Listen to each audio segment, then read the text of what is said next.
What's up guys, Everything Apple Pro here, and today I'm going to be doing a video I've been wanting to do for a very long time, and for it I needed a 2002 Porsche 911 with a big brake kit, and I've got several iPhones that I'm going to be using for this video. So what are we doing? Well, I'm going to be seeing, is it possible to stop a moving vehicle with iPhones, using them as brake pads? So let's say you're up in the mountains, you know, hundreds of miles from civilization, and your brakes go out. You don't know what to do. You pull over and you got some people in the car, and you guys all have iPhones. You have all the tools necessary to perform the repairs, and you basically swap the iPhones with the brake pad on the car.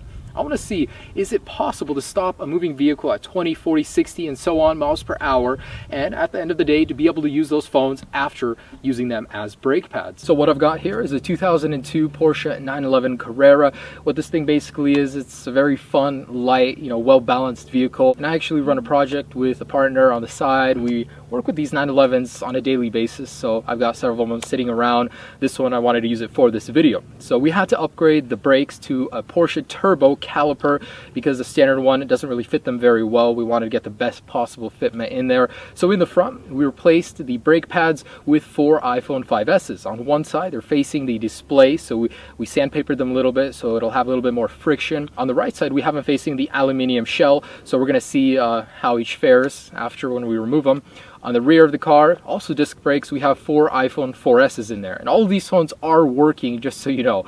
And I hope they will be working at the end of this too. But in the rear, same concept, iPhone 4Ss, 2 of them on the display, 2 of them on the rear shell. So we're going to be able to see how those fare at the very end.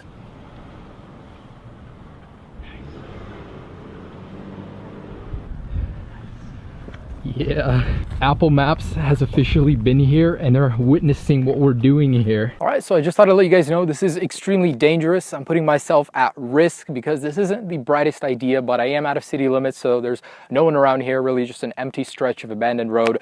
I just want to let you guys know again, do not try this at home. We've replaced the stock brakes with iPhones. Who knows what could happen? Now, we're not completely crazy. We have an e-brake inside as a backup stopping method, but we're not going to be using them. We're just going to be using the rear and front disc brakes loaded with iPhones to stop this Porsche 911. We also got a fire extinguisher just in case things get out of hand and our iPhones catch fire, the lithium, maybe it wears through, gets in there, who knows. But I'm really excited to see what could happen today. I've been wanting to do this for a very long time. Let's go ahead and see what happens when you stick a whole bunch of iPhones as your brake pads in your Porsche 911 and decide to drive it down the road at 20, 40, 60, and so on miles per hour. Safety first, always. All right.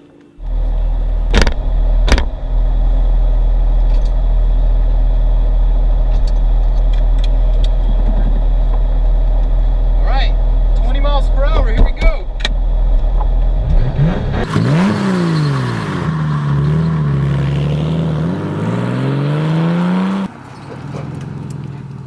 So at 20 miles per hour, there's a lot of grinding. When I actually put my foot to the pedal on the brake, it was really spongy, and I could see there's a lot of grinding in there.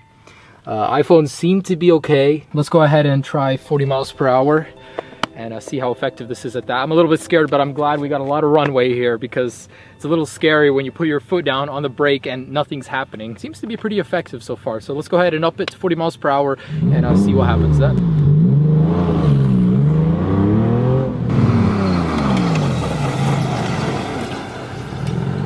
Hey Slavic, it caught on fire. Dude, we got fire, we got fire.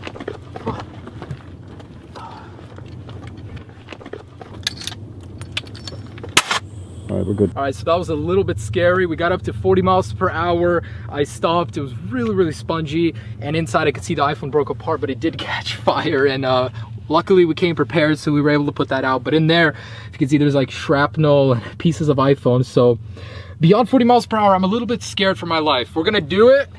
We're gonna be prepared, but I'm pretty scared. Hopefully we don't die in a fiery crash. This is 60 miles per hour. I'll try and go as fast as I can before there, but I'm honestly really, really scared. This was not a good idea. Dude, this was the best idea we've had so far. Okay, here we go. Dude, there's this new cat video. Cat video? Yeah. Shit, man, is that the time for this? Let's go. Dude, it's the perfect. And there's also some shoes on sale, but let's do it. Oh my god.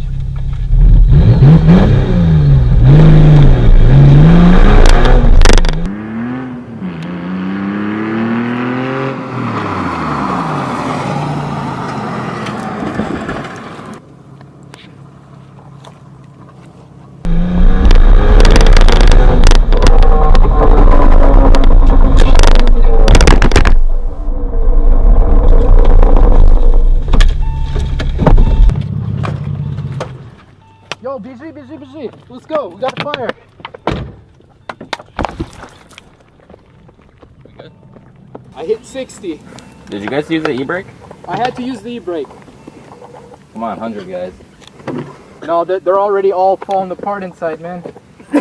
Oh, shit. That was hard to stop. All right, so we've just stopped after hitting 60 miles per hour. Unfortunately, to me, it's apparent now that iPhones do not make very great brakes. Although in the slower speed tests, they were effective. Once you get faster and you start pumping them, it's like nothing. It's like there's jello there and you can't stop the car, so I had to use the e-brake at the last moment. I'm afraid to go any faster than that, not to mention I don't want to be speeding, but scary stuff, guys. So basically, let me help you by never attempting to do this. Do not put iPhones in your brake calipers. They will fall apart, melt, and catch fire. So we're gonna go ahead and take these wheels off, pop those guys out of there, and see what happened, if there's any survivors.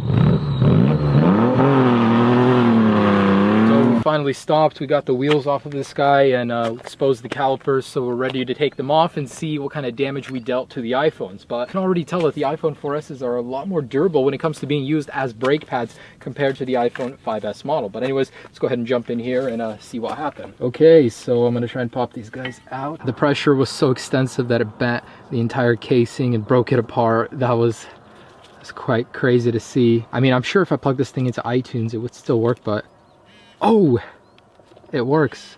So the vibrate motor still works. So this thing is secretly alive. We just can't see it. So let's check out the other one. This one is a goner. So yeah, it's completely gone apart. But wow. All right. So these ones are tricky. Oh my gosh. Oh, nice. So, oh, that's hot. So the entire screen melted. Let's see if the other portion works. This thing is completely out as far as I can tell. This one did not survive. Let's try out the other side. All right, so very similar. Oh, this one almost works. The screen is freaking out in the background, but oh, it works. Oh my gosh. That is iPhone 4S quality right there. As you guys can see, there's the battery logo right there. The touchscreen no longer does function, unfortunately, but it still works. My goodness, look at what this thing can go through and still survive to live another day. The 4S truly was a tank. So one of them did survive, the other happened to not survive. Let's go ahead and go to the other side where the iPhone's faced with the rear casings. But anyways, this is the side we did have to use a fire extinguisher on. It did catch fire. Anyways, let's go ahead and see what extent the damage is. Oh man, there's a piece of assembly. Not a good sign. It's magnetic too. So let's pop these guys out. Burnt to a crisp. Chances of this working, very little to none. Yeah, so that's it, guys. Let's see if this works. Nope, this thing is completely done for. As you can see how it compressed right here. I think the lithium got punctured. That's why this thing did catch fire. Oh my gosh. So, ouch. No, this one doesn't work either. So completely crushed, destroyed. So if you want to borrow your friend's phone and you can use it as a disc brake, it will not come back in the same condition that you got it in. This is what it'll look like. So of course, guys, we're just joking with you. Never use this as a brake. It's just fun to see what would happen if we were theoretically to do this. So there's one more set of iPhones in the very rear. Let's see if there's any survivors here. All right, let's pop these guys off. So, oh my gosh, this thing completely crushed it. Doesn't look to have survived. No. Nope, this side is totaled as well. So guys, there you go. The end result of this video, basically, never use your iPhone as a brake pad. The phone in the top right was the only survivor. Screen is flickering. You can't use the display, but one phone did actually survive. Now, basically, always take care of your brakes, maintain them, replace the pads so you never find yourself needing to use an iPhone in the mountains as a brake pad. But I had fun making this video. Hope you guys enjoyed watching it. Be sure to subscribe for many more videos like these and check out some of the other ones on my channel. I'll have many more up to come. So enjoy your non-mangled, non-disc brake abused iPhone. Have a great day, guys. Peace.